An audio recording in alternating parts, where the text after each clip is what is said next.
Transhumanisme. Que signifie ce mot?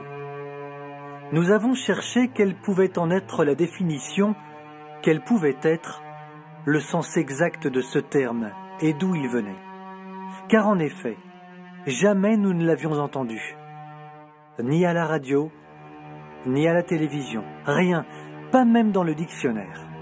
Abandonnant les livres, nous avons alors tenté la technologie moderne pour éclairer notre recherche.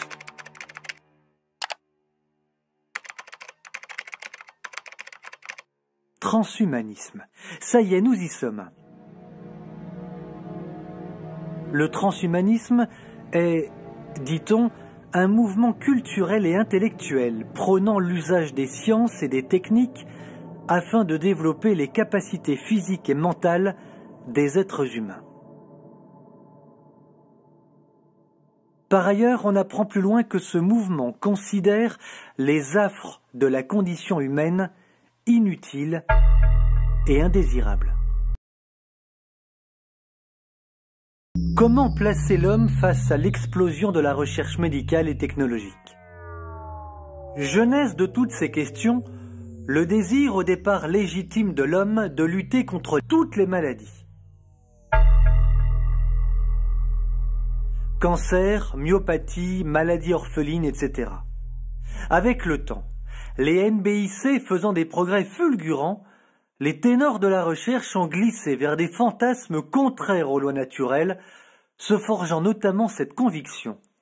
Le vieillissement, chose insupportable pour beaucoup de têtes pensantes, est une maladie. Ce que je sais, c'est que cette thèse disons, cette assimilation du vieillissement à une maladie, ce qui n'est pas évident en soi, est relativement ancienne, à quelques dizaines d'années déjà. Donc c'est pas, ça vient pas de sortir, si vous voulez. Et c'est effectivement là-dessus que reposent beaucoup de discours, pas forcément transhumanistes, mais qui consistent à vouloir lutter scientifiquement, biologiquement ou avec d'autres processus d'ingénierie, par exemple informatique, contre le vieillissement. Pour lutter contre le vieillissement, il faut le considérer comme une maladie. Et donc si c'est une maladie, ça vous rend d'une certaine manière légitime pour la soigner. Gabriel Dort a raison.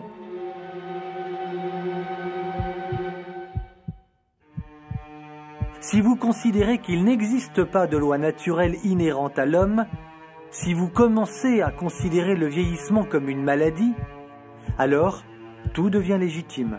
La foi de vos pères doit changer, les interdits d'hier qui étaient autant de chemins propres à canaliser la raison de l'homme sautent comme des verrous les uns après les autres. Dans cet univers du tout est possible parce qu'on peut le faire, ce n'est plus la raison qui commande, mais la folie qui dirige. Et lorsqu'on est détenteur et de la science et de potentiels financiers colossaux, pourquoi freiner ce qu'on appelle le progrès? Il semble évident que déjà, ce n'est plus l'humain qui est le centre du monde.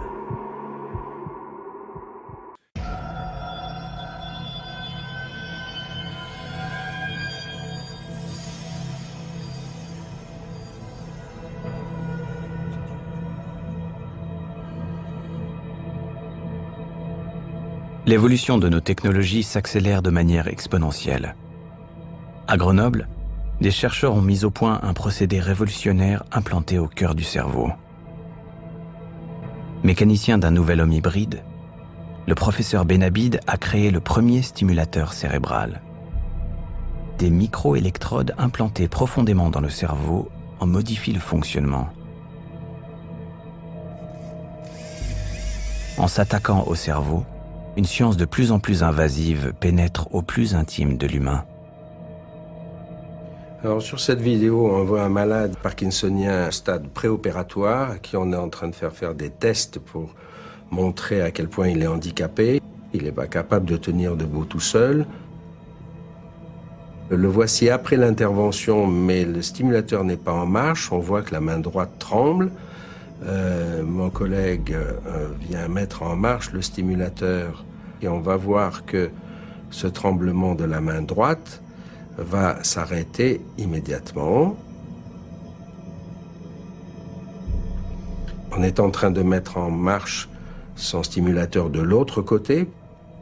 Et à ce moment-là, le malade se débloque, il va bouger ses jambes, il va remettre ses mains en place, il relève la tête, il marche tout à fait normalement, il balance les bras, ce que ne font pas les Parkinsoniens.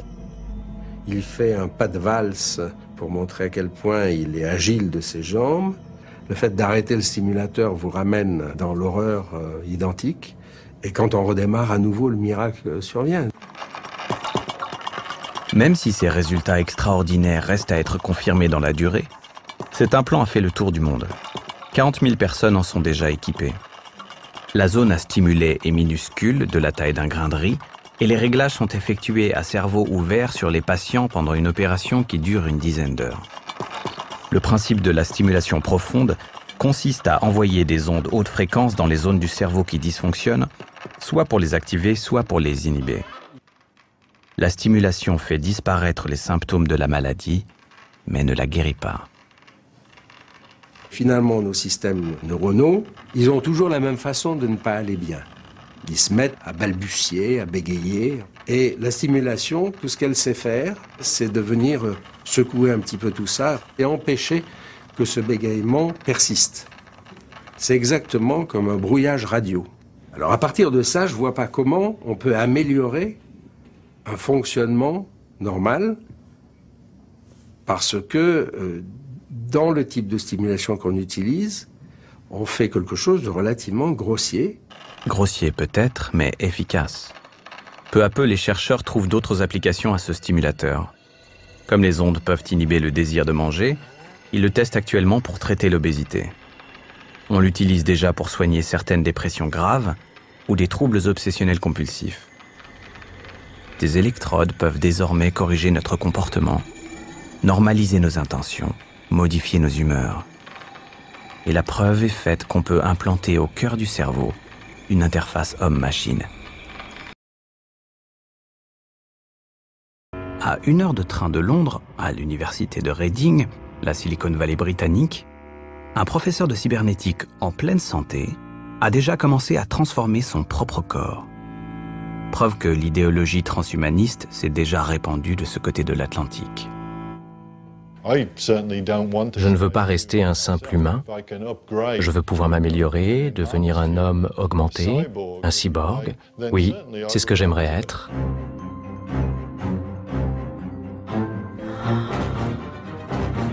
La mutation de Kevin a débuté lorsqu'il s'est implanté une puce dans le bras pour commander la domotique de son labo.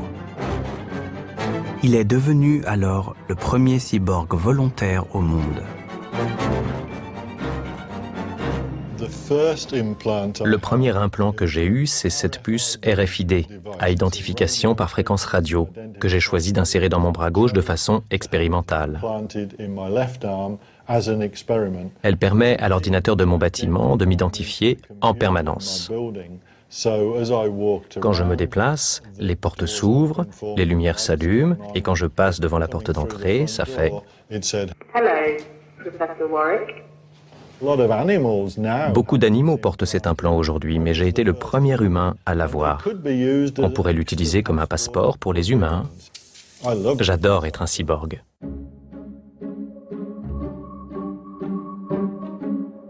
Quelques mois plus tard, Kevin décide d'aller plus loin. Il se fait implanter une deuxième puce dans le bras. Mais cette fois-ci, la puce est connectée directement à son propre système nerveux. Son objectif ? Commander à distance une main robotisée. 2h15 d'opération extrêmement délicate, endurée avec le sourire et sous l'œil des caméras.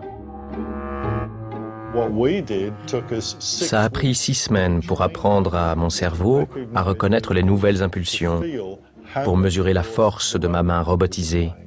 C'était comme un sens du toucher supplémentaire, un nouveau sens que mon cerveau ne connaissait pas encore.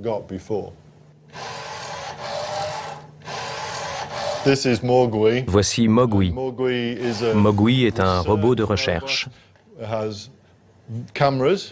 Il a des caméras dans les yeux pour voir, des micros pour entendre, des sonars à ultrasons, un radar dans le nez et des capteurs infrarouges, ici. Si dans le futur nous pouvons avoir des humains qui n'ont pas 5 sens, mais 20 ou plus, nous aurons une bien meilleure compréhension du monde. Voici une casquette de baseball ultrasonique. Elle est connectée à mon système nerveux via mon implant. Elle permet à mon cerveau de détecter les objets alentours grâce à des influx électriques. Je peux l'utiliser pour me déplacer en détectant les objets.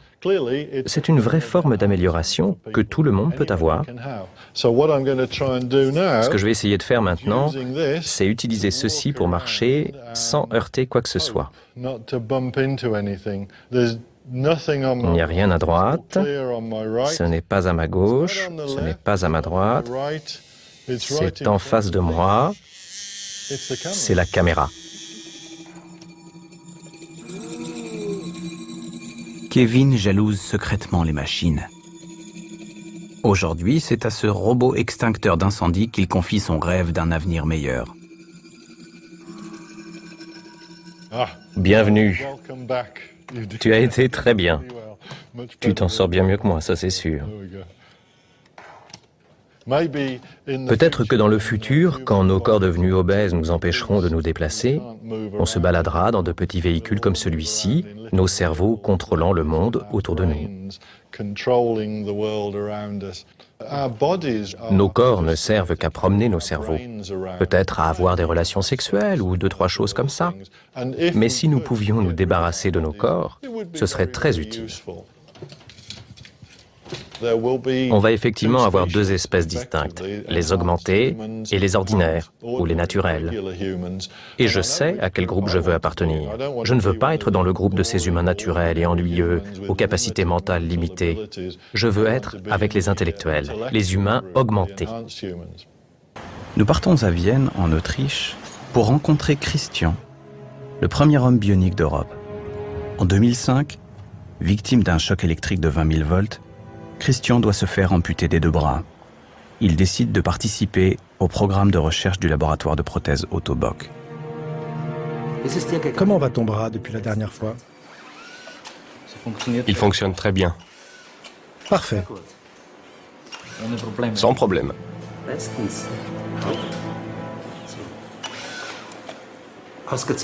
Il faudra 5 ans à une petite équipe pour mettre au point cette prothèse totalement inédite. Aujourd'hui, grâce à une puce capable d'effectuer plus de 500 millions de calculs à la seconde, le cerveau de Christian commande un bras à la fois artificiel et intelligent.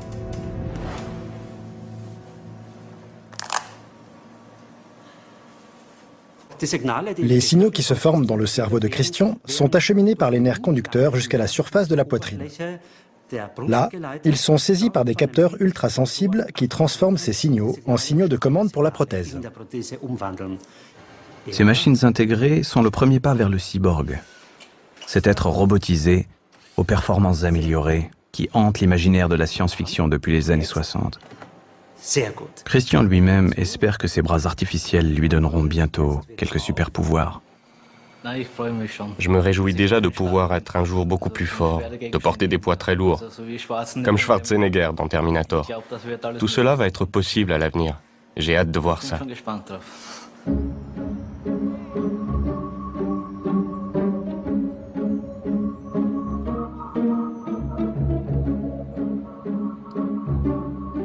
Sans la puissance de l'armée américaine, les prothèses intelligentes de Christian n'auraient peut-être jamais vu le jour. Son ambitieux programme intitulé Revolutionizing Prosthetics est une conséquence directe des guerres menées par les États-Unis en Irak et en Afghanistan. Les militaires de retour du front, amputés des bras ou des jambes, se comptent aujourd'hui par centaines. L'objectif avoué est de leur permettre de retrouver leurs membres perdus. Mais aussi de mettre au point des super soldats aux performances augmentées. Pour l'instant, les soldats doivent se contenter de cet exosquelette qui s'appelle Hulk, en référence à ce super-héros vert à la force surhumaine inventé dans les années 60. Cette structure robotique motorisée en titane permet aux soldats de porter 90 kg sans le moindre effort. Les soldats américains l'enfilent comme une armure pour combattre dans les montagnes afghanes. L'armée est en règle générale le ferment essentiel des développements technoscientifiques. On peut dire que si on est naïf, qu'il s'agit là d'une espèce de philanthropie formidable. Cela étant, si on est un peu moins naïf, on s'aperçoit que la limite entre ce qui soigne et ce qui augmente est perdu de plus en plus de vue. Et tout ce qui est mobilisé pour soigner, pour soulager la souffrance, est mis immédiatement au service d'un projet consistant à augmenter, à transformer, à remodeler et finalement à faire advenir autre chose que de l'humain. C'est aux États-Unis que les scientifiques sont allés le plus loin. Des chercheurs de Boston ont entrouvert la porte vers une médecine d'amélioration. Pour sortir ce tétraplégique de son isolement, ils l'ont doté d'une fonction surhumaine, déplacer des objets par la pensée. 100 électrodes aussi fines qu'un cheveu ont été implantées dans son cortex moteur. Ces électrodes captent les signaux électriques émis par les neurones et les transmettent à un ordinateur. Pendant quelques mois, Matthew Nagle a pu jouer à des jeux vidéo, allumer et éteindre la lumière, zapper sur sa télé, avant que le risque d'infection n'oblige à lui ôter son implant. Je vais ouvrir mon premier mail.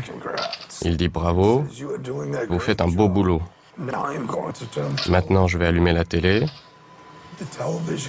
Elle est allumée. Je vais changer de chaîne. Là, j'ai changé. Je recommence. C'est difficile à traduire avec des mots. J'utilise mon cerveau, je n'ai qu'à penser les choses. Je n'ai qu'à dire au curseur d'aller en haut à droite et je contrôle tout l'écran. C'est hallucinant. Nous savons implanter des puces dans le cerveau pour le stimuler et nous savons capter les signaux qu'il émet pour agir. Un ordinateur directement embarqué dans le cerveau sera-t-il la prochaine étape ? Peut-on mettre un boîtier, un disque dur à l'intérieur du crâne pour enregistrer les informations et par exemple augmenter la mémoire? Alors la réponse est oui et non. Oui, on sait mettre dans le crâne des boîtiers électroniques comportant des éléments pourvu qu'ils soient suffisamment petits.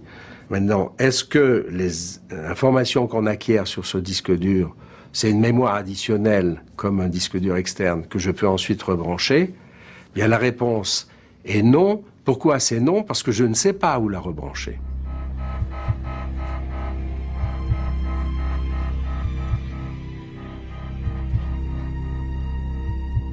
Un simple problème de câblage nous séparerait d'un homme à la mémoire augmentée. Certains scientifiques prétendent que ce problème pourrait être résolu d'ici 5 à 10 ans.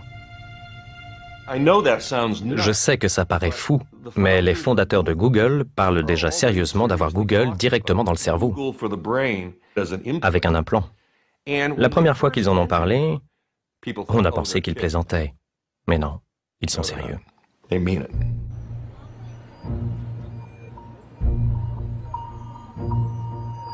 Un jour peut-être, nous serons aussi démunis sans implant que nous le sommes aujourd'hui sans téléphone portable.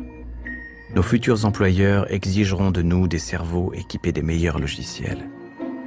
En Europe, l'idée fait peur, mais de l'autre côté de l'Atlantique, la question ne se pose déjà plus. La question n'est pas de savoir si, mais comment et quand. Nous connectons déjà des neurones humains à des puces d'ordinateur. Nous mettons déjà des implants dans les cerveaux humains. Et nous améliorons tout ça à un rythme de croissance exponentielle. Il y a tellement d'argent à se faire que les capitaux vont affluer à un rythme très rapide. Et cela va jeter de l'huile sur le feu. Les améliorations vont aller de plus en plus vite. Et lorsque cela arrivera quelque part dans le monde, les gens qui seront améliorés seront tellement avantagés que chacun se dira « Est-ce que moi aussi je peux avoir ça ?»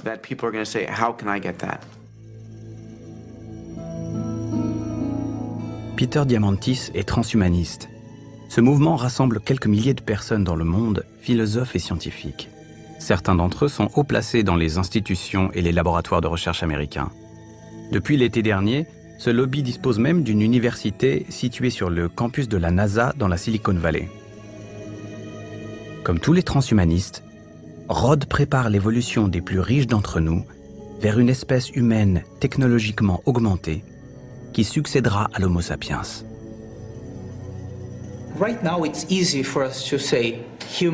Aujourd'hui, c'est facile de distinguer l'humain de la machine, mais ça va vite devenir très flou. Vous allez commencer par des implants visuels et auditifs. Ensuite, vous allez avoir votre crise de la quarantaine. Et au lieu d'acheter une voiture de sport, vous allez vous offrir un cœur d'athlète pour avoir de meilleures performances sportives. Ça va commencer comme ça, par de petites améliorations. Et soudain, vous allez réaliser que vous êtes devenu plus artificiel que naturel. On ne peut plus tracer une frontière bien définie entre l'humain et la machine. Nous allons évoluer et nous allons changer ce qui nous sert à nous relier au monde, c'est-à-dire notre corps. Et c'est une bonne chose, c'est l'évolution. C'est simplement l'évolution artificielle.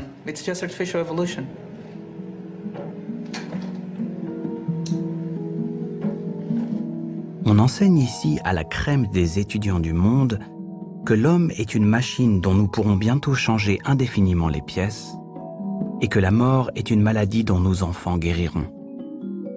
Alors que nous comprenons ce qu'est le vieillissement, nous réalisons que c'est une calamité, une maladie. Petit à petit, nous considérons que ce que nous pensions inéluctable peut devenir un choix. Certains ne le feront pas. Très bien. Personne n'y sera obligé. Mais ceux qui seront partants, qui vivront plus longtemps, qui réussiront mieux dans la vie, vont, comme Darwin l'a démontré, prendre le pas et remplacer ceux qui ont refusé de changer. Nous passons d'une période d'évolution par sélection naturelle à une évolution dirigée de manière intelligente.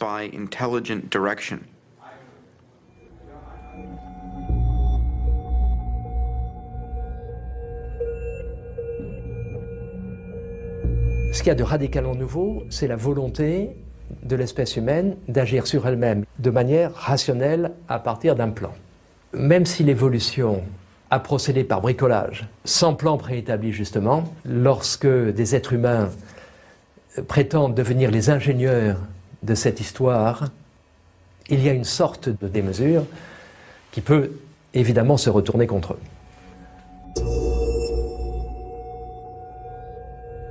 On est en train de perdre toute naturalité dans notre espèce. Et au fond, la question c'est est-ce que l'espèce humaine, est-ce que les humains se sentent encore en prise avec la nature ou est-ce qu'ils croient qu'ils s'en sont totalement abstraits? Pour moi, c'est presque là le danger le plus grand. Si l'espèce humaine se sépare complètement de la nature, je pense qu'elle va à sa perte.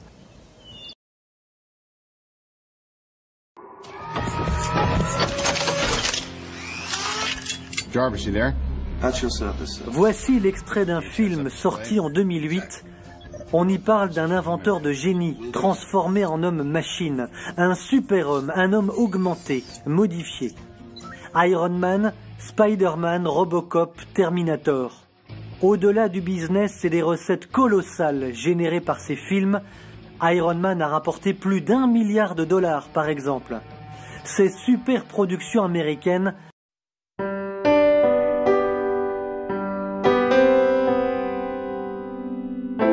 sont rarement le fruit et des fantasmes et des caprices d'un adulte, pas encore sorti de l'adolescence. Derrière ces films aux contours violents, se dissimulent le plus souvent des messages on ne peut plus clairs, et penser le contraire serait bien naïf.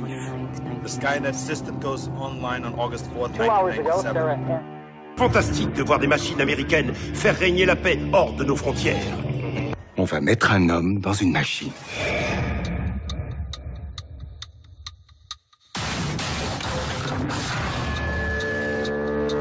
C'est bon, on le réveille.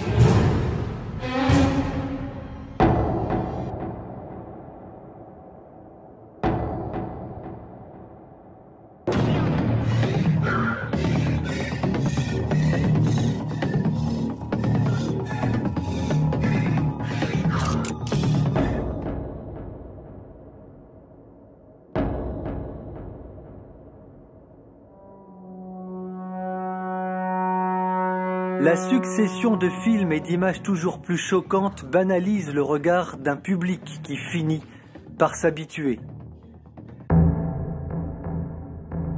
L'homme-machine n'existe peut-être pas encore, mais le développement des technologies est tel de nos jours qu'il fait presque froid dans le dos. It only picks up 2 muscle signals, really basically for opening and closing. But if you hold an object like a mobile phone like this, the hand detects the shape of the object through the pressure sensor. So this finger realizes that there is something in the way and stops moving, whereas this finger here moves further until it touches the objects and stops moving. So when I now remove the object, réparer ou remplacer un membre est devenu presque chose courante, et il est évident qu'une prothèse est un bienfait, puisqu'elle permet de recouvrer une certaine liberté de mouvement. Mais les transhumanistes vont bien plus loin dans cette démarche.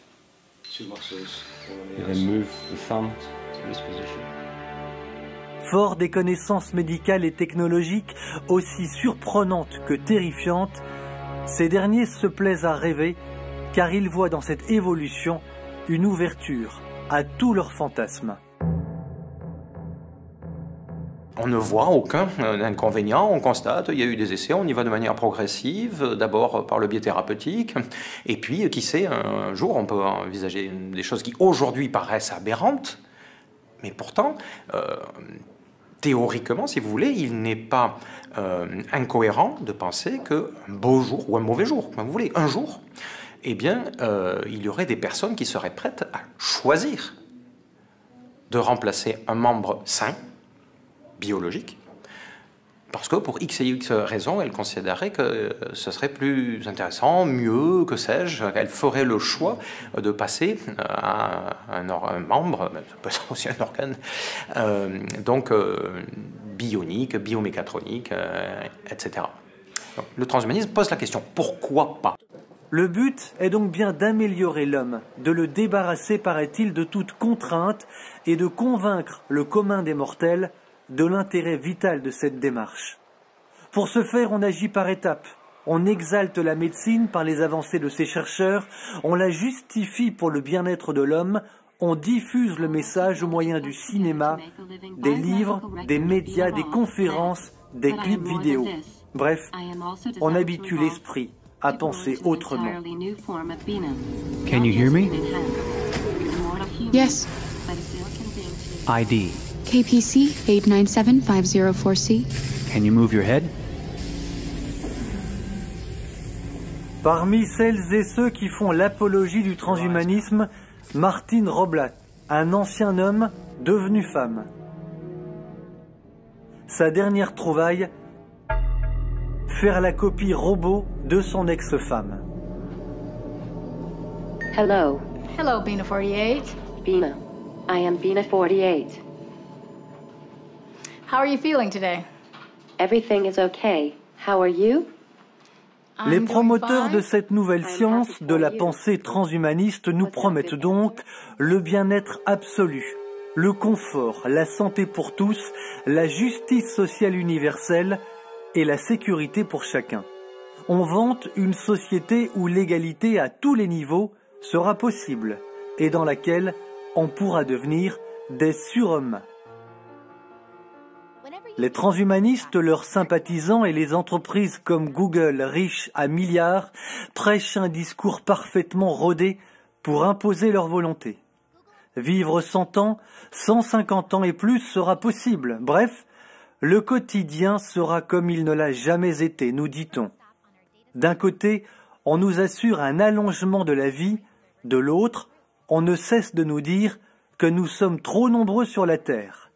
N'y aurait-il pas là une évidente hypocrisie?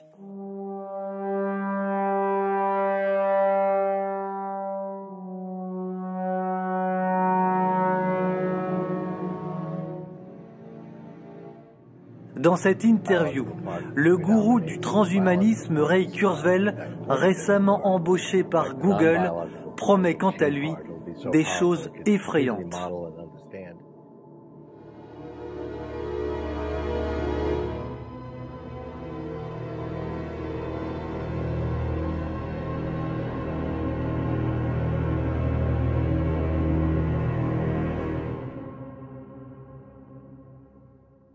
Mais il y a d'autres déclarations tout aussi terrifiantes.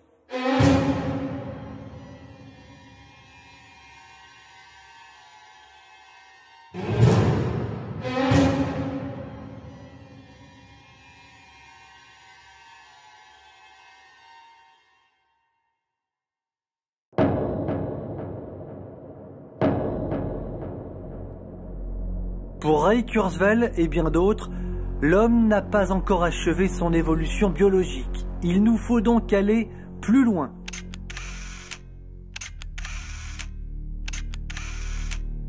Nous pourrons transférer les cerveaux sur un ordinateur, les mettre à l'abri de la destruction du corps. L'esprit sauvegardé pourra être connecté à un robot qui remplacera le corps humain. Bref, une espèce humaine nouvelle paraîtra et l'homme sera éternel. Faust n'est pas loin. On joue clairement aux apprentis sorciers. Tout doit être autorisé pour parvenir à cet objectif. Manipulation génétique à outrance, eugénisme, introduction informatique dans le corps. Le puçage des corps est parallèle à ce désir, comme en témoigne cet extrait de documentaire d'une chaîne européenne. Dans la décennie à venir, ces téléphones portables qu'on utilise vont disparaître à l'intérieur de nos vêtements. Nous les porterons au dos de nos mains, avec des afficheurs en cristaux liquides organiques, si minces qu'ils ne pèseront pas plus que ma montre. Nous pourrons constamment savoir ce qui se passe autour de nous. Nous pourrons échanger avec nos ordinateurs et ils nous répondront. Vous pourriez me dire, moi je ne me poserai jamais un implant, une puce, à l'intérieur de mon corps, parce que je ne me sentirai plus moi-même, parce que je veux rester naturel. Eh bien, laissez-moi vous convaincre. Le puçage des corps est l'un des prolongements immédiats du transhumanisme. Cela existe déjà en Europe, mais dans un silence bien entretenu par les gouvernements. Les États-Unis, en revanche, comme d'habitude, ont plusieurs wagons d'avance puisque l'actuel locataire de la Maison-Blanche souhaite contraindre les Américains à l'implantation de la puce sous-cutanée. Une université californienne a imposé des tests ADN à ses étudiants avec obligation de porter autour du cou une carte d'identification à distance. Les opposants au transhumanisme, quant à eux, s'inquiètent grandement, estimant que cette obsession du corps parfait et cette volonté d'améliorer l'homme conduisent tout droit à l'eugénisme autorisé, légalisé, banalisé. Pourquoi s'encombrer des handicapés quand on vise au surhomme? Donc la prise en main de notre condition biologique à nous en tant qu'êtres humains, c'est quand des gens décident qu'il serait bien que des enfants à naître aient plutôt telle propriété biologique, telle autre propriété, par exemple qu'on puisse choisir la couleur des yeux ou la couleur des cheveux ou alors la rapidité à la course, pour faire une allusion à Bienvenue à Gattaca de Andrew Nichols. Genetics, what can it mean? The ability to perfect the physical and mental characteristics of every unborn child. Par exemple, ils vont nous promettre qu'il n'ait aucun handicap, qu'il soit quasiment parfait. Mais du coup, vous comprenez que l'enfant deviendra un produit, puisqu'il sera conforme à la volonté d'un quelconque des adultes. Ce qui veut dire que ça porte atteinte à sa liberté. Sa liberté, c'est même d'être accepté comme il est. Permettez que je vous cite une personne, un bioéthicien, qui dit « Si l'on compare un enfant sérieusement défectueux avec un animal non humain, un porc, un singe, on voit que l'animal a beaucoup plus de capacité. L'animal qui a plus de capacité a plus le droit de vivre que celui qui en a moins. Et donc lui, il est pour d'éliminer tous ceux qui ont moins de capacité. C'est ça, cet humanisme. Et le mec est chercheur en bioéthique humaine.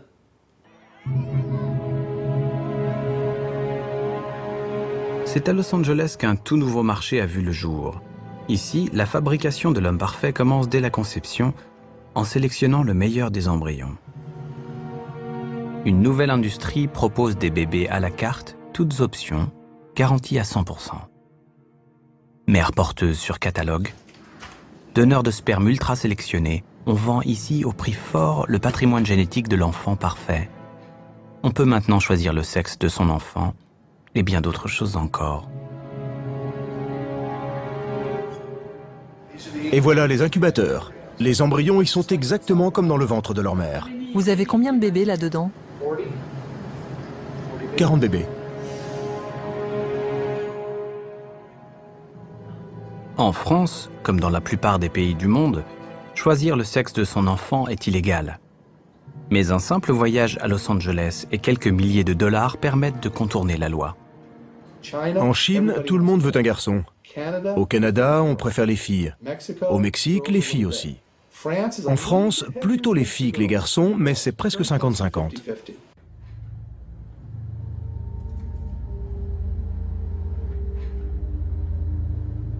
Selon les pays, le choix du sexe d'un enfant n'est pas une question anodine. En Chine, où des milliers de filles sont tuées à la naissance, 18 millions d'hommes adultes sont contraints de rester célibataires par manque de femmes en âge de se marier. S'il était disponible, ce procédé pourrait avoir des effets dévastateurs. Mais heureusement, la question ne se pose pas encore. Pour l'instant, seuls ceux qui peuvent se le payer ont les enfants qu'ils désirent.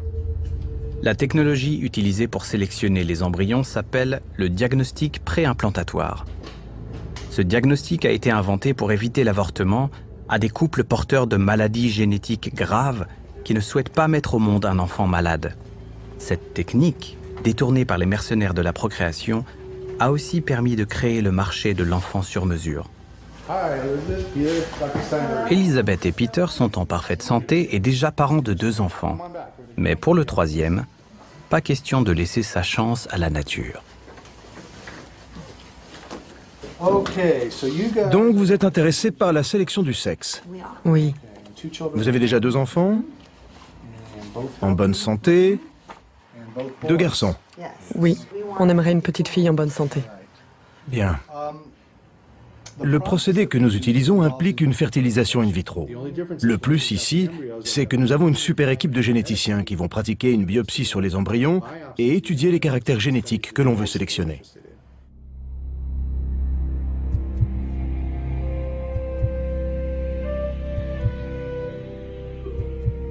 C'est pour les futures mamans, pour les préparer. Parce que 2 semaines après, elles sont enceintes. Enfin, à 85%. Nous sommes un programme Rolls-Royce. Sur 7000 sélections, aucune erreur. Chacun de nos clients a eu ce qu'il voulait. Après le gynéco, le conseiller financier. Les marketeurs californiens de la clinique ont tout prévu. Le pack bébé comprend les tarifs négociés sur les hôtels et les avions, avec bien sûr un plan de financement. Tout compris, le bébé de rêve coûte 24 000 €. Pour la sélection du sexe par diagnostic préimplantatoire, nous avons un package total de 18 490 $. Taxes comprises?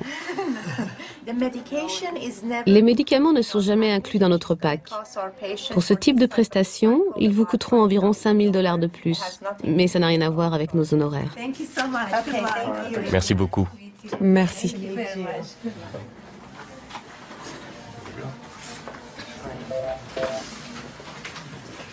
$30 000, c'est ce que ça va nous coûter. Et c'est beaucoup, beaucoup d'argent. Et ça semble fou, une part de nous pense « Non, je ne peux pas dépenser autant d'argent ». Mais si vous pensez à votre vie entière, et le fait que vous allez avoir une fille ou non, et combien vous allez dépenser pour chaque enfant, alors ça vaut peut-être le coup. C'est un prix fabuleux, moins cher qu'une voiture. En fait, si vous êtes sûr de votre choix, c'est un investissement très raisonnable. Je ne pense pas que ce soit comme acheter une voiture. En un sens, c'est le bien de consommation ultime. C'est quelque chose que nous aurons pour toujours. Si vous avez l'argent, je ne vois pas le problème. La question pour nous, c'est à quel point nous voulons une fille. Est-ce que nous voulons une fille à $30 000 ?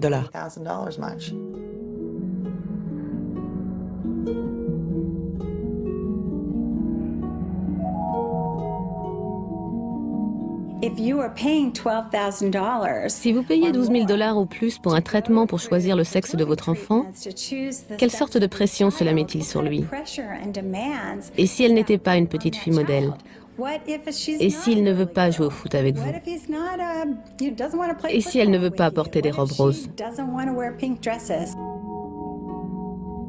Nous allons bientôt pouvoir choisir d'autres options pour nos enfants. Le Dr Steinberg a annoncé récemment qu'il pouvait sélectionner la couleur des yeux des enfants, la couleur de leurs cheveux, celle de leur peau. Immédiatement après cette annonce, la clinique a été inondée de demandes. Mais elle a suscité un tel tollé que l'offre a été retirée du site. Hors caméra, le docteur avoue qu'on lui demande parfois de sélectionner des embryons qui feront des enfants grands, sportifs ou ayant l'oreille absolue. On ne le saura jamais. Ce ne sont pas des informations publiques. Personne ne les oblige à dire ce qu'ils testent. On est à Hollywood. C'est la chirurgie esthétique. Si les gens n'aiment pas leur nez, ils le changent. Est-ce que je suis pour? Totalement pour. Si certains veulent une autre couleur d'yeux, je suis d'accord. Est-ce que je le ferais moi? Oui, probablement. Mais pas maintenant. C'est trop tôt.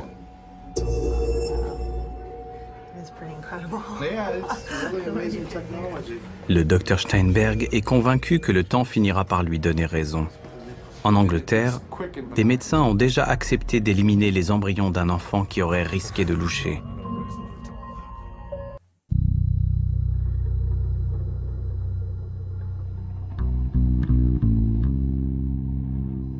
Maîtriser le hasard de la naissance n'est pas une préoccupation récente.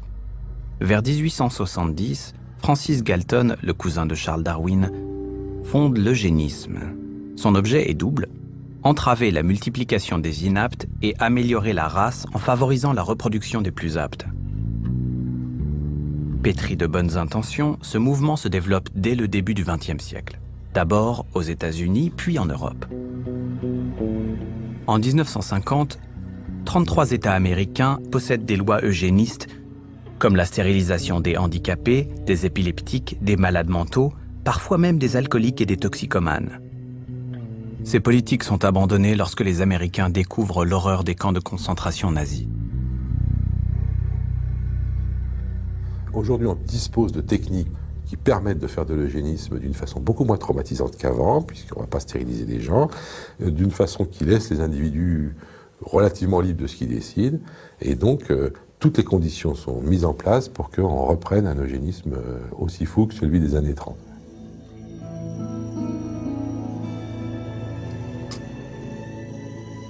Crise économique, besoin de créer des emplois, fascination pour le progrès technologique et mythe de l'homme nouveau, les conditions d'émergence du mouvement eugéniste des années 30 à 50 semblent à nouveau réunies.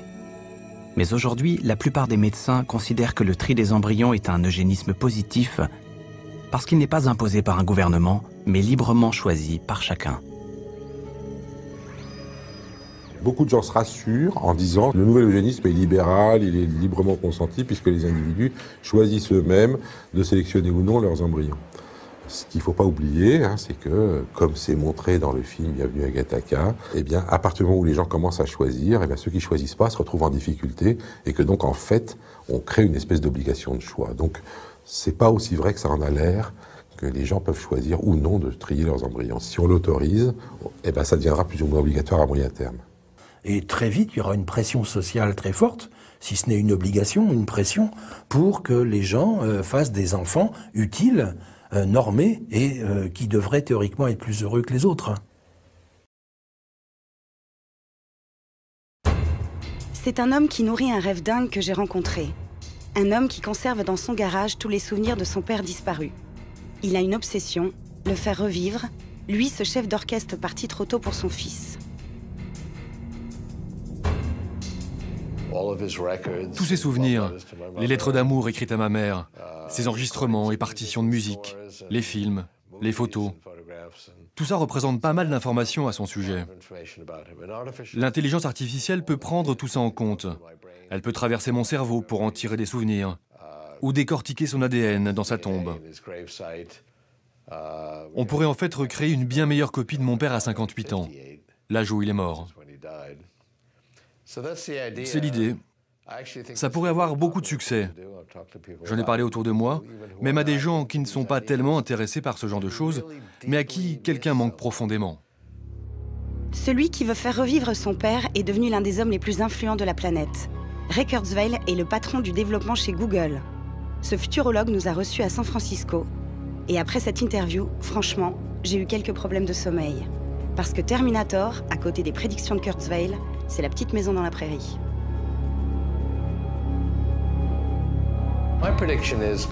Ma prédiction pour 2029, c'est que les ordinateurs auront vraiment l'air humain. On pourra les rencontrer dans la réalité virtuelle, ils auront l'apparence humaine, ils nous ressembleront, ils agiront comme des humains, on en tombera amoureux, on aura la même sorte de relation émotionnelle qu'on peut avoir avec les humains. Ils seront convaincants et on croira qu'ils ont une conscience. Ce n'est pas prouvé scientifiquement parce que ce n'est pas un enjeu scientifique. Ils se fâcheront contre nous si on ne les croit pas, et ils seront très intelligents, donc on n'aura pas tellement envie de les contrarier. La science-fiction en rêve depuis un siècle, Ray Kurzweil la voit demain. La machine légale de l'homme dans moins de 20 ans et l'immortalité pour bientôt. D'ailleurs, Ray Kurzweil avale 200 pilules par jour pour vieillir le moins possible et connaître des lendemains heureux. Ray Kurzweil est-il dingue? Encensé par Bill Gates, le boss de Microsoft qui pense qu'il est le meilleur futurologue de son époque, il s'est rarement planté et a prédit et daté avant tout le monde la chute de l'URSS et aussi l'avènement d'Internet. Génie de l'informatique, il crée son premier ordinateur à 16 ans avant d'inventer le scanner à plat, le synthétiseur qui porte son nom et le premier ordinateur capable de lire à voix haute. Décoré par 3 présidents américains, cet ingénieur est multimillionnaire grâce à ses inventions. Bref, Kurzweil est un savant fou qui fait flipper, mais qu'on est contraint d'écouter. Sa principale prédiction m'a glacé le sang. Si mes calculs sont bons, d'ici 2045, notre intelligence sera décuplée 1000 milliards de fois, en fusionnant avec l'intelligence artificielle qu'on est en train de créer. C'est un changement tellement profond dans l'histoire de l'humanité que nous empruntons cette métaphore à la physique pour l'appeler singularité. La singularité en physique, j'ai regardé dans le dico, c'est lorsqu'un événement a des conséquences imprévisibles. Le Big Bang en fait partie. Ray Kurzweil a vraiment de quoi faire peur.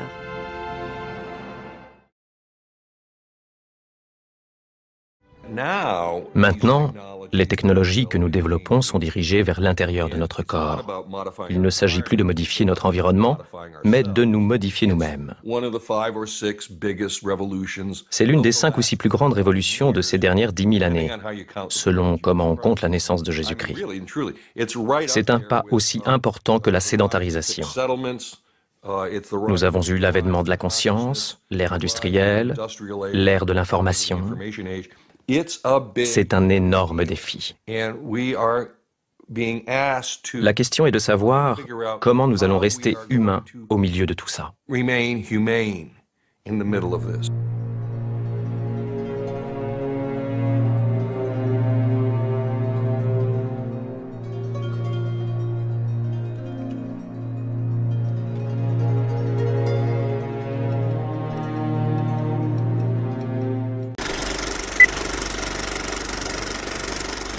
Après l'intervention, mais le stimulateur n'est pas en marche, on voit que la main droite tremble. Mon collègue vient mettre en marche le stimulateur et on va voir que ce tremblement de la main droite va s'arrêter immédiatement. On est en train de mettre en marche son stimulateur de l'autre côté. Et à ce moment-là, le malade se débloque. Il va bouger ses jambes, il va remettre ses mains en place, il relève la tête, il marche tout à fait normalement, il balance les bras, ce que ne font pas les Parkinsoniens. Il fait un pas de valse pour montrer à quel point il est agile de ses jambes. Le fait d'arrêter le stimulateur vous ramène dans l'horreur identique. Et quand on redémarre à nouveau, le miracle survient. Même si ces résultats extraordinaires restent à être confirmés dans la durée, cet implant a fait le tour du monde. 40 000 personnes en sont déjà équipées. La zone à stimuler est minuscule, de la taille d'un grain de riz, et les réglages sont effectués à cerveau ouvert sur les patients pendant une opération qui dure une dizaine d'heures. Le principe de la stimulation profonde consiste à envoyer des ondes haute fréquence dans les zones du cerveau qui dysfonctionnent, soit pour les activer, soit pour les inhiber. La stimulation fait disparaître les symptômes de la maladie, mais ne la guérit pas. Finalement, nos systèmes neuronaux, ils ont toujours la même façon de ne pas aller bien. Ils se mettent à balbutier, à bégayer. Et la stimulation, tout ce qu'elle sait faire, c'est de venir secouer un petit peu tout ça et empêcher que ce bégaiement persiste. C'est exactement comme un brouillage radio. Alors à partir de ça, je ne vois pas comment on peut améliorer un fonctionnement normal parce que dans le type de stimulation qu'on utilise, on fait quelque chose de relativement grossier. Grossier peut-être, mais efficace. Peu à peu, les chercheurs trouvent d'autres applications à ce stimulateur. Comme les ondes peuvent inhiber le désir de manger, ils le testent actuellement pour traiter l'obésité. On l'utilise déjà pour soigner certaines dépressions graves ou des troubles obsessionnels compulsifs. Des électrodes peuvent désormais corriger notre comportement, normaliser nos intentions, modifier nos humeurs. Et la preuve est faite qu'on peut implanter au cœur du cerveau une interface homme-machine. À 1 heure de train de Londres, à l'université de Reading, la Silicon Valley britannique, un professeur de cybernétique en pleine santé a déjà commencé à transformer son propre corps. Preuve que l'idéologie transhumaniste s'est déjà répandue de ce côté de l'Atlantique. Je ne veux pas désir de manger, il le teste actuellement pour traiter l'obésité. On l'utilise déjà pour soigner certaines dépressions graves ou des troubles obsessionnels compulsifs. Des électrodes peuvent désormais corriger notre comportement, normaliser nos intentions, modifier nos humeurs. Et la preuve est faite qu'on peut implanter au cœur du cerveau une interface homme-machine. À 1 heure de train de Londres, à l'université de Reading, la Silicon Valley britannique, un professeur de cybernétique en pleine santé a déjà commencé à transformer son propre corps. Preuve que l'idéologie transhumaniste s'est déjà répandue de ce côté de l'Atlantique. Je ne veux pas rester un simple humain. Je veux pouvoir m'améliorer, devenir un homme augmenté, un cyborg. Oui, c'est ce que j'aimerais être.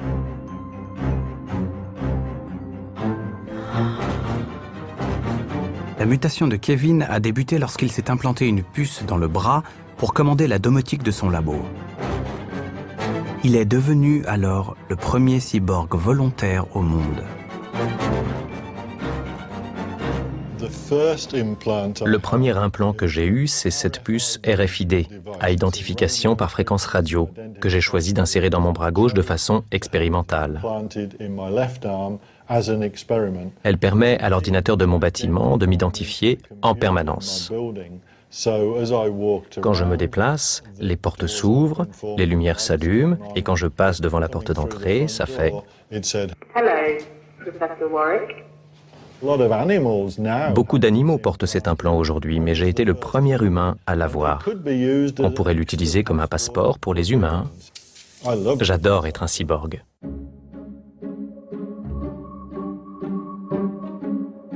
Quelques mois plus tard, Kevin décide d'aller plus loin. Il se fait implanter une deuxième puce dans le bras. Mais cette fois-ci, la puce est connectée directement à son propre système nerveux. Son objectif ? Commander à distance une main robotisée. 2h15 d'opération extrêmement délicate, endurée avec le sourire et sous l'œil des caméras. Ça a pris 6 semaines pour apprendre à mon cerveau à reconnaître les nouvelles impulsions, pour mesurer la force de ma main robotisée. C'était comme un sens du toucher supplémentaire, un nouveau sens que mon cerveau ne connaissait pas encore.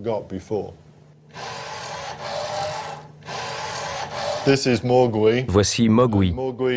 Mowgli est un robot de recherche. Il a des caméras dans les yeux pour voir, des micros pour entendre, des sonars à ultrasons, un radar dans le nez. Pas question de laisser sa chance à la nature. Donc vous êtes intéressé par la sélection du sexe? Oui. Vous avez déjà 2 enfants? En bonne santé? 2 garçons? Oui, on aimerait une petite fille en bonne santé. Bien. Le procédé que nous utilisons implique une fertilisation in vitro. Le plus ici, c'est que nous avons une super équipe de généticiens qui vont pratiquer une biopsie sur les embryons et étudier les caractères génétiques que l'on veut sélectionner.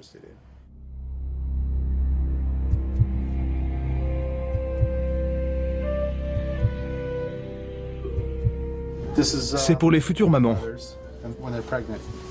Pour les préparer. Parce que 2 semaines après, elles sont enceintes. Enfin, à 85%. Nous sommes un programme Rolls-Royce. Sur 7000 sélections, aucune erreur. Chacun de nos clients a eu ce qu'il voulait. Après le gynéco, le conseiller financier. Les marketeurs californiens de la clinique ont tout prévu. Le pack bébé comprend les tarifs négociés sur les hôtels et les avions, avec bien sûr un plan de financement. Tout compris, le bébé de rêve coûte 24 000 €. Pour la sélection du sexe par diagnostic préimplantatoire, nous avons un package total de 18 490 $.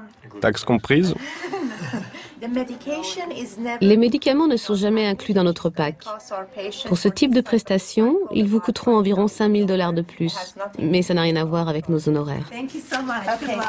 Merci beaucoup. Merci.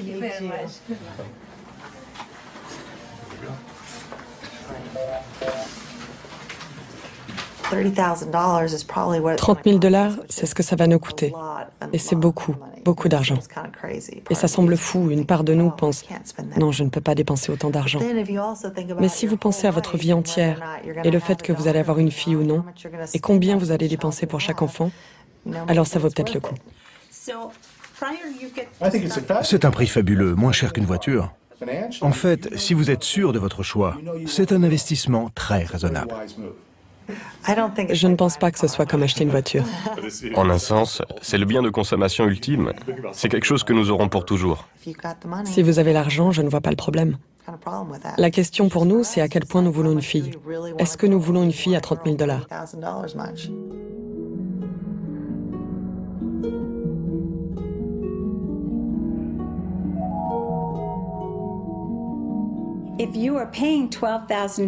Si vous payez 12 000 $ ou plus pour un traitement pour choisir le sexe de votre enfant, quelle sorte de pression cela met-il sur lui? Et si elle n'était pas une petite fille modèle? Et s'il ne veut pas jouer au foot avec vous? Vers infrarouge, ici. Si dans le futur nous pouvons avoir des humains qui n'ont pas 5 sens, mais 20 ou plus, nous aurons une bien meilleure compréhension du monde. Voici une casquette de baseball ultrasonique. Elle est connectée à mon système nerveux via mon implant. Elle permet à mon cerveau de détecter les objets alentours grâce à des influx électriques. Je peux l'utiliser pour me déplacer en détectant les objets. C'est une vraie forme d'amélioration que tout le monde peut avoir. Ce que je vais essayer de faire maintenant, c'est utiliser ceci pour marcher sans heurter quoi que ce soit. Il n'y a rien à droite, ce n'est pas à ma gauche, ce n'est pas à ma droite, c'est en face de moi, c'est la caméra. Kevin jalouse secrètement les machines. Aujourd'hui, c'est à ce robot extincteur d'incendie qu'il confie son rêve d'un avenir meilleur. Bienvenue. Tu as été très bien. Tu t'en sors bien mieux que moi, ça c'est sûr. Peut-être que dans le futur, quand nos corps devenus obèses nous empêcheront de nous déplacer, on se baladera dans de petits véhicules comme celui-ci, nos cerveaux contrôlant le monde autour de nous. Nos corps ne servent qu'à promener nos cerveaux, peut-être à avoir des relations sexuelles ou 2-3 choses comme ça. Mais si nous pouvions nous débarrasser de nos corps, ce serait très utile. On va effectivement avoir 2 espèces distinctes, les augmentés et les ordinaires, ou les naturels. Et je sais à quel groupe je veux appartenir. Je ne veux pas être dans le groupe de ces humains naturels et ennuyeux, aux capacités mentales limitées. Je veux être avec les intellectuels, les humains augmentés. Nous partons à Vienne, en Autriche, pour rencontrer Christian, le premier homme bionique d'Europe. En 2005, victime d'un choc électrique de 20 000 volts, Christian doit se faire amputer des 2 bras.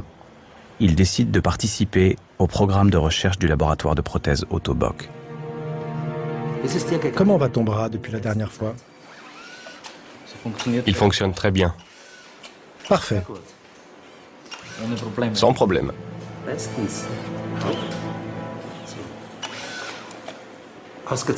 Il faudra 5 ans à une petite équipe pour mettre au point cette prothèse totalement inédite. Aujourd'hui, grâce à une puce capable d'effectuer plus de 500 millions de calculs à la seconde, le cerveau de Christian commande un bras à la fois artificiel et intelligent. Robotisé, c'était comme un sens du toucher supplémentaire. un nouveau sens que mon cerveau ne connaissait pas encore.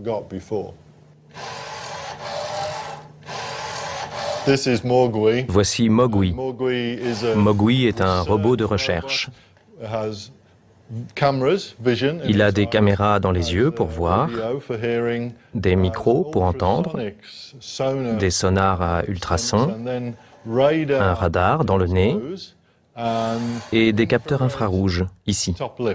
Si dans le futur nous pouvons avoir des humains qui n'ont pas 5 sens mais 20 ou plus, nous aurons une bien meilleure compréhension du monde. Voici une casquette de baseball ultrasonique. Elle est connectée à mon système nerveux via mon implant. Elle permet à mon cerveau de détecter les objets alentours grâce à des influx électriques. Je peux l'utiliser pour me déplacer en détectant les objets. C'est une vraie forme d'amélioration que tout le monde peut avoir. Ce que je vais essayer de faire maintenant, c'est utiliser ceci pour marcher sans heurter quoi que ce soit. Il n'y a rien à droite, ce n'est pas à ma gauche, ce n'est pas à ma droite, c'est en face de moi, c'est la caméra. Kevin jalouse secrètement les machines. Aujourd'hui, c'est à ce robot extincteur d'incendie qu'il confie son rêve d'un avenir meilleur. Bienvenue. Tu as été très bien. Tu t'en sors bien mieux que moi, ça c'est sûr. Peut-être que dans le futur, quand nos corps devenus obèses nous empêcheront de nous déplacer, on se baladera dans de petits véhicules comme celui-ci, nos cerveaux contrôlant le monde autour de nous. Nos corps ne servent qu'à promener nos cerveaux, peut-être à avoir des relations sexuelles ou 2-3 choses comme ça. Mais si nous pouvions nous débarrasser de nos corps, ce serait très utile. On va effectivement avoir 2 espèces distinctes, les augmentés et les ordinaires, ou les naturels. Et je sais à quel groupe je veux appartenir. Je ne veux pas être dans le groupe de ces humains naturels et ennuyeux, aux capacités mentales limitées. Je veux être avec les intellectuels, les humains augmentés. Nous partons à Vienne, en Autriche, pour rencontrer Christian, le premier homme bionique d'Europe. En 2005, victime d'un choc électrique de 20 000 volts, Christian doit se faire amputer des 2 bras. Il décide de participer au programme de recherche du laboratoire de prothèses Otto-Bock. Comment va ton bras depuis la dernière fois? Il fonctionne. On enseigne ici à la crème des étudiants du monde que l'homme est une machine dont nous pourrons bientôt changer indéfiniment les pièces et que la mort est une maladie dont nos enfants guériront.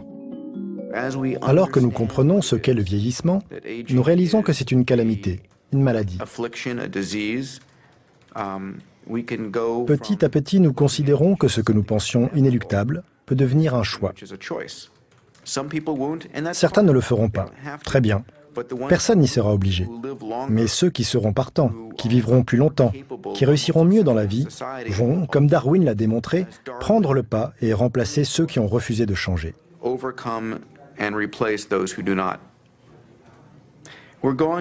Nous passons d'une période d'évolution par sélection naturelle à une évolution dirigée de manière intelligente.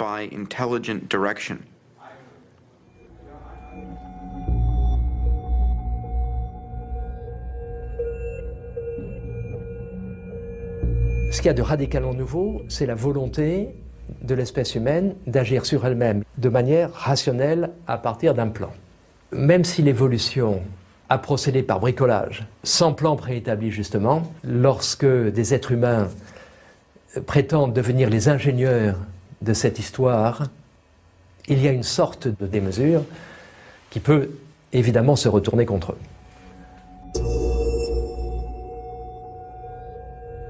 On est en train de perdre toute naturalité dans notre espèce. Et au fond, la question c'est est-ce que l'espèce humaine, est-ce que les humains se sentent encore en prise avec la nature ou est-ce qu'ils croient qu'ils s'en sont totalement abstraits? Pour moi, c'est presque là le danger le plus grand.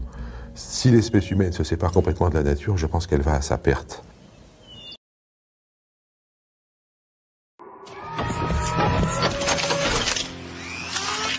Jarvis, you there?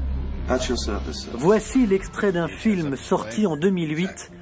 On y parle d'un inventeur de génie, transformé en homme-machine, un super-homme, un homme augmenté, modifié. Iron Man, Spider-Man, Robocop, Terminator.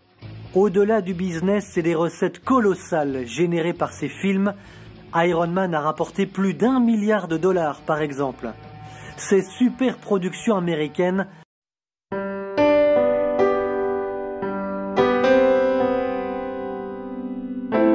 sont rarement le fruit et des fantasmes et des caprices d'un adulte, pas encore sorti de l'adolescence. Derrière ces films aux contours violents, se dissimulent le plus souvent des messages on ne peut plus clairs, et penser le contraire serait bien naïf.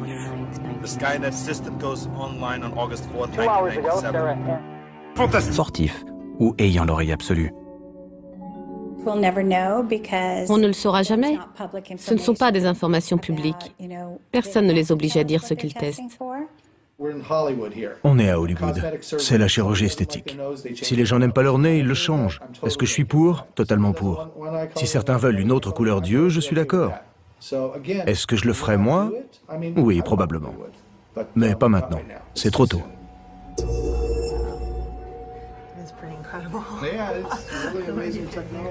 Le docteur Steinberg est convaincu que le temps finira par lui donner raison. En Angleterre, des médecins ont déjà accepté d'éliminer les embryons d'un enfant qui aurait risqué de loucher.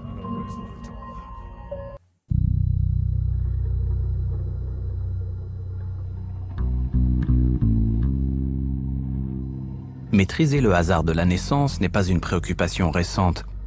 Vers 1870, Francis Galton, le cousin de Charles Darwin, fonde l'eugénisme.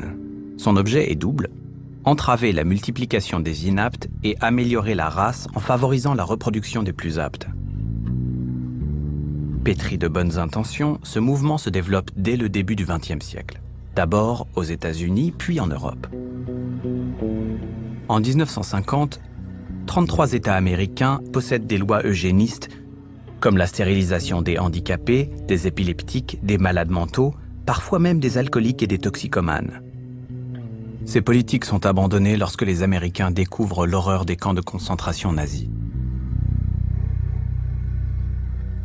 Aujourd'hui, on dispose de techniques qui permettent de faire de l'eugénisme d'une façon beaucoup moins traumatisante qu'avant, puisqu'on ne va pas stériliser les gens, d'une façon qui laisse les individus relativement libres de ce qu'ils décident. Et donc, toutes les conditions sont mises en place pour qu'on reprenne un eugénisme aussi fou que celui des années 30.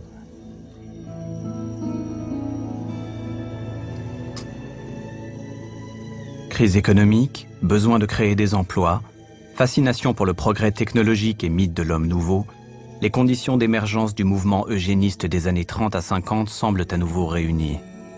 Mais aujourd'hui, la plupart des médecins considèrent que le tri des embryons est un eugénisme positif parce qu'il n'est pas imposé par un gouvernement, mais librement choisi par chacun.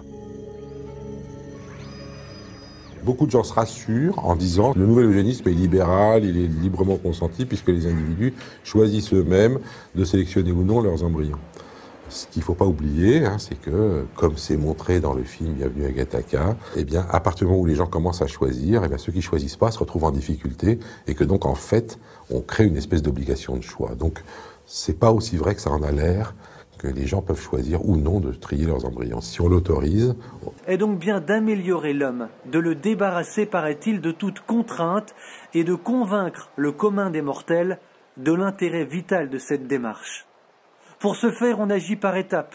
On exalte la médecine par les avancées de ses chercheurs, on la justifie pour le bien-être de l'homme, on diffuse le message au moyen du cinéma, des livres, des médias, des conférences, des clips vidéo. Bref, on habitue l'esprit à penser autrement. Can you hear me? Yes. ID. KPC 897504C. Can you move your head? Parmi celles et ceux qui font l'apologie du transhumanisme, Martine Roblat, un ancien homme devenu femme. Sa dernière trouvaille, faire la copie robot de son ex-femme. Hello. Hello, Bina 48. Bina. I am Bina 48. How are you feeling today? Everything is okay. How are you? Les promoteurs de cette nouvelle science, de la pensée transhumaniste, nous promettent donc le bien-être absolu, le confort, la santé pour tous, la justice sociale universelle et la sécurité pour chacun. On vante une société où l'égalité à tous les niveaux sera possible et dans laquelle on pourra devenir des surhommes. Les transhumanistes, leurs sympathisants et les entreprises comme Google, riches à milliards, prêchent un discours parfaitement rodé pour imposer leur volonté. Vivre 100 ans, 150 ans et plus sera possible. Bref, le quotidien sera comme il ne l'a jamais été, nous dit-on. D'un côté, on nous assure un allongement de la vie, de l'autre, on ne cesse de nous dire que nous sommes trop nombreux sur la Terre. N'y aurait-il pas là une évidente hypocrisie?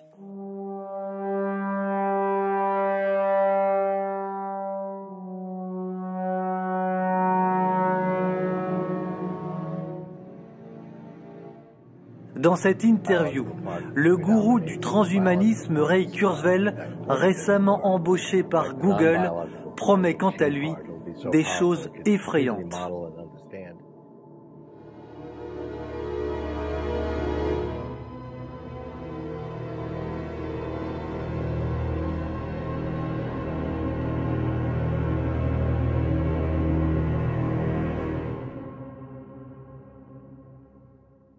Mais il y a d'autres déclarations tout aussi terrifiantes. Christian commande un bras à la fois artificiel et intelligent.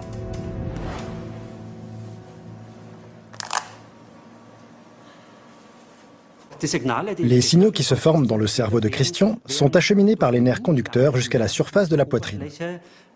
Là, ils sont saisis par des capteurs ultrasensibles qui transforment ces signaux en signaux de commande pour la prothèse. Ces machines intégrées sont le premier pas vers le cyborg.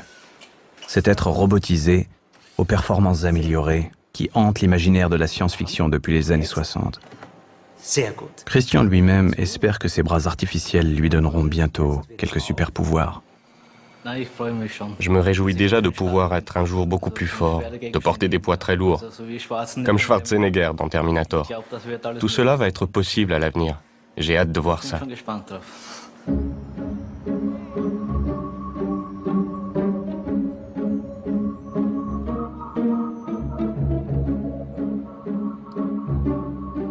Sans la puissance de l'armée américaine, les prothèses intelligentes de Christian n'auraient peut-être jamais vu le jour. Son ambitieux programme intitulé Revolutionizing Prosthetics est une conséquence directe des guerres menées par les États-Unis en Irak et en Afghanistan. Les militaires de retour du front, amputés des bras ou des jambes, se comptent aujourd'hui par centaines. L'objectif avoué est de leur permettre de retrouver leurs membres perdus. Mais aussi de mettre au point des super soldats aux performances augmentées. Pour l'instant, les soldats doivent se contenter de cet exosquelette qui s'appelle Hulk, en référence à ce super-héros vert à la force surhumaine inventé dans les années 60. Cette structure robotique motorisée en titane permet aux soldats de porter 90 kg sans le moindre effort. Les soldats américains l'enfilent comme une armure pour combattre dans les montagnes afghanes. L'armée est en règle générale le ferment essentiel des développements technoscientifiques. On peut dire que si on est naïf, qu'il s'agit là d'une espèce de philanthropie formidable. Cela étant, si on est un peu moins naïf, on s'aperçoit que la limite entre ce qui soigne et ce qui augmente est perdue de plus en plus de vue. Et tout ce qui est mobilisé pour soigner, pour soulager la souffrance, est mis immédiatement au service d'un projet consistant à augmenter, à transformer, à remodeler et finalement à faire advenir autre chose que de l'humain. C'est aux États-Unis que les scientifiques sont allés le plus loin. Des chercheurs de Boston ont entrouvert la porte vers une médecine d'amélioration.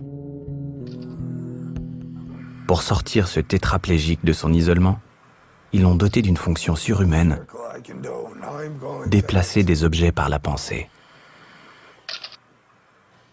J'ai eu quelques problèmes de sommeil. Parce que Terminator, à côté des prédictions de Kurzweil, c'est la petite maison dans la prairie.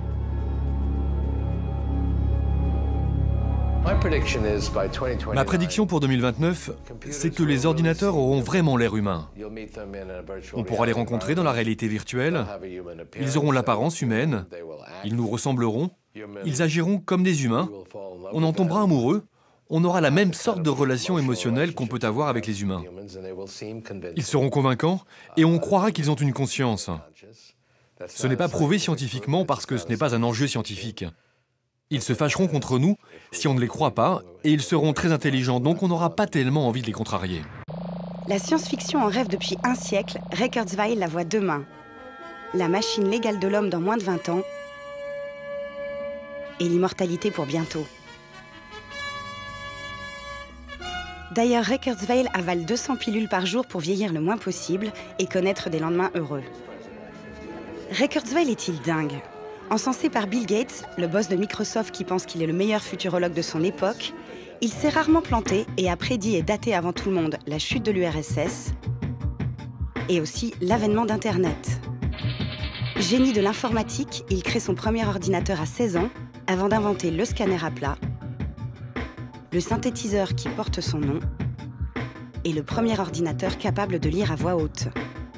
Décoré par 3 présidents américains, cet ingénieur est multimillionnaire grâce à ses inventions. Bref, Kurzweil est un savant fou qui fait flipper, mais qu'on est contraint d'écouter. Sa principale prédiction m'a glacé le sang. Si mes calculs sont bons, d'ici 2045, notre intelligence sera décuplée 1000 milliards de fois, en fusionnant avec l'intelligence artificielle qu'on est en train de créer. C'est un changement tellement profond dans l'histoire de l'humanité que nous empruntons cette métaphore à la physique pour l'appeler singularité. La singularité en physique, j'ai regardé dans le dico, c'est lorsqu'un événement a des conséquences imprévisibles. Le Big Bang en fait partie. Ray Kurzweil a vraiment de quoi faire peur.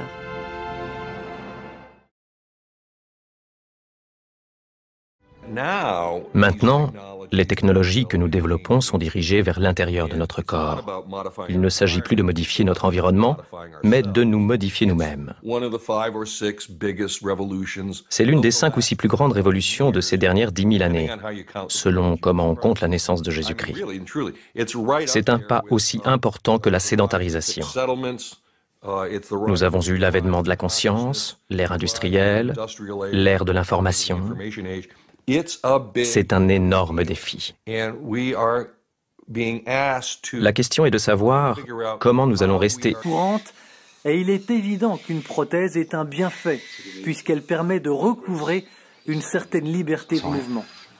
Mais les transhumanistes vont bien plus loin dans cette démarche.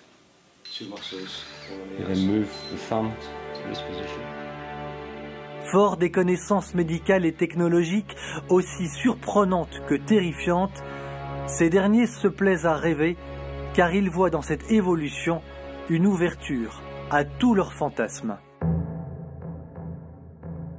On ne voit aucun inconvénient, on constate, il y a eu des essais, on y va de manière progressive, d'abord par le biais thérapeutique, et puis, qui sait, un jour on peut envisager des choses qui aujourd'hui paraissent aberrantes, mais pourtant, théoriquement, si vous voulez, il n'est pas incohérent de penser qu'un beau jour, ou un mauvais jour, comme vous voulez, un jour, eh bien, il y aurait des personnes qui seraient prêtes à choisir de remplacer un membre sain, biologique, parce que pour X et X raisons, elle considérait que ce serait plus intéressant, mieux, que sais-je, elle ferait le choix de passer à un membre, ça peut être aussi un organe, donc bionique, biomécatronique, etc.